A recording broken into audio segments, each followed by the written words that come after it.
Well, he's not as unlucky as a black cat crossing your path, but here's Matthew Holt on the Friday the 13th episode of Health Tech Deals.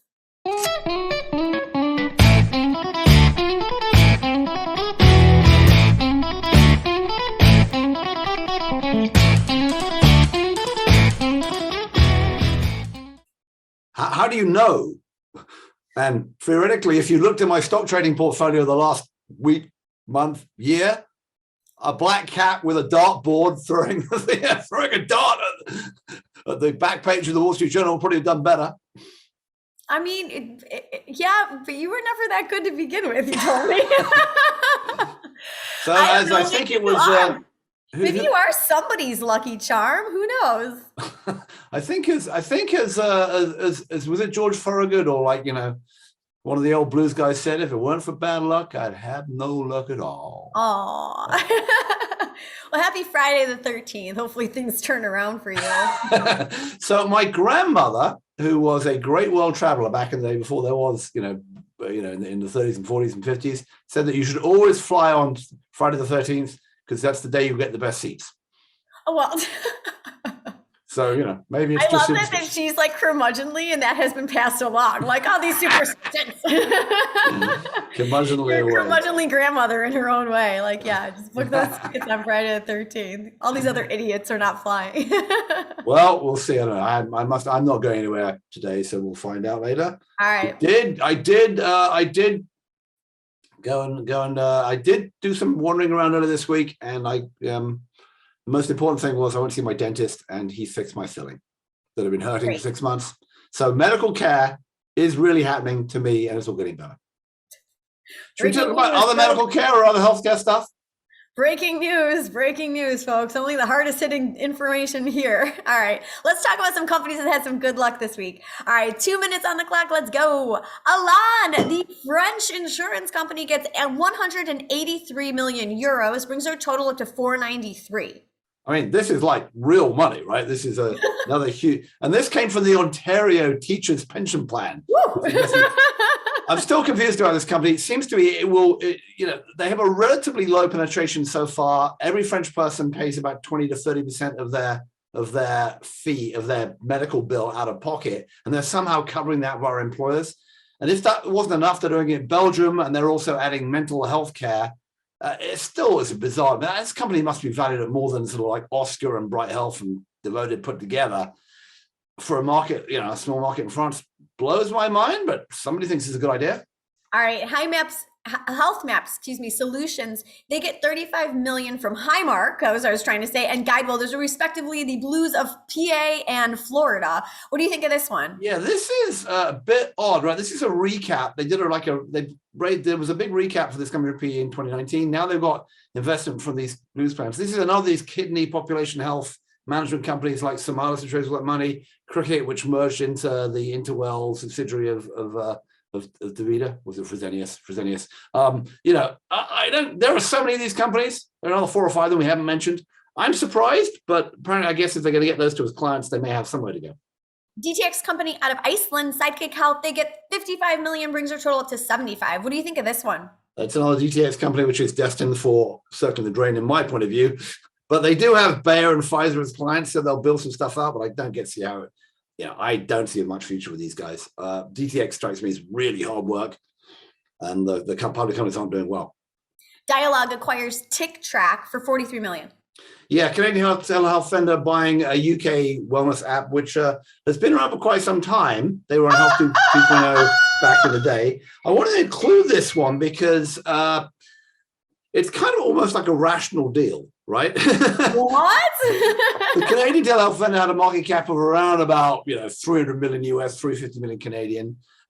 The British company Tictrac had raised about 15 million US dollars.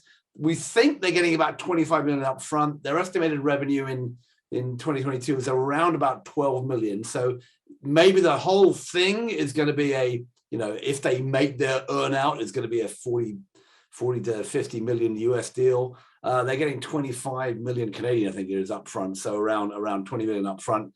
That's almost like you were talking, we've been talking on TCB Gang yesterday about M&A. you're going to see a lot more of this, right? Rational amounts that are probably 2 times future revenue, not the sort of 10 to 20 to 30 times valuations. And a lot of small companies have been doing something, building a little tool that works for a while, bought by other smaller companies.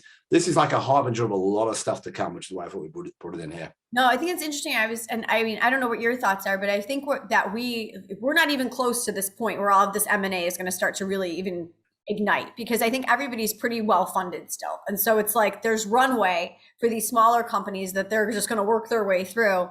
And I think we're not going to see a lot of M&A activity. I mean, we've seen some, but like we are going to see, I think, a flurry of it. I mean, I would guess like around JP Morgan of next year. That's where I think see some big deals start to be like, oh my God. I'm with you. I think like sort of people are starting to look, right? How much money have I got left? The bigger companies have raised a lot, saying where do I need to plug holes? Where can I get a deal? You're going to see a lot of these sort of, and there have been some, but you're going to see a lot more of these integration deals where people are going to buy products that have been made that haven't really become companies yet and start plugging them in. The other thing we're still going to see is you still have a lot of these public companies who are trading close to they're losing money, but trading close to their cash value, like Accolade and yes, they're losing money, and so they're spending their cash. But if you look at the cash versus the market cap, it's kind of crazy. And I wouldn't be surprised when you see some of the private companies looking down the list. I'm trying to get people to buy Up Health, right? The one that had like cloud. I bought some stock; it's gone down, but you've got a company there with market cap, below 100 million, which we had 4 or 5 pieces put together, which were probably worth, in rational terms, even at 2 times revenue, probably worth, 50 to 100 million each. You've got to expect that the financial engine will start to pull some of this stuff apart. Now that we're not at the crazy 10 times, 20 times, 30 times valuations we were a year and a half ago. When you made me buy all that stock, Jessica, I'm blaming you. Oh yeah, me, sure. It was my fault. It was something. Hey, did you listen to me and buy Hims and Hers? Not. No, of course. And they're the one who did great. I wish I'd listened to. I wish I hadn't listened to myself and had sold them all. I'm remembering in 2002, I made quite a lot of money that year going short of all the stocks, and somehow I didn't think of that in 2022. I didn't have a 20-year rebound, which is a big pity, but never mind. No, but Hims and Hers, excited to see that they raised their revenue guidance and everything. They had a great earnings report come out. Yeah, I mean, let's find the silver lining here where we can, okay? Yeah, I think, but I mean, what you're saying is health tech deals, the next 6 to 9 months, there'll be a lot more deals, a lot less funding, I suspect. But, there is still a lot of money sitting out there. Those VC funds that were raised haven't been spent yet. Well, it'll be interesting to see if they end up going into those bigger later rounds. What's left there, It's hard for me to imagine those mezzanine rounds, right? When you're putting hundreds of millions of dollars in at a higher valuation, they're going to make sense when the public markets are so down. But, the big question is this 2001, 2002 all over again, where the NASDAQ goes down by 80%, or are we just seeing this 20% correction to back to where we were 18 months ago, and then things will take off again? And who the hell knows? Oh, well, not me. I'm not prognosticating on Friday the 13th anyway.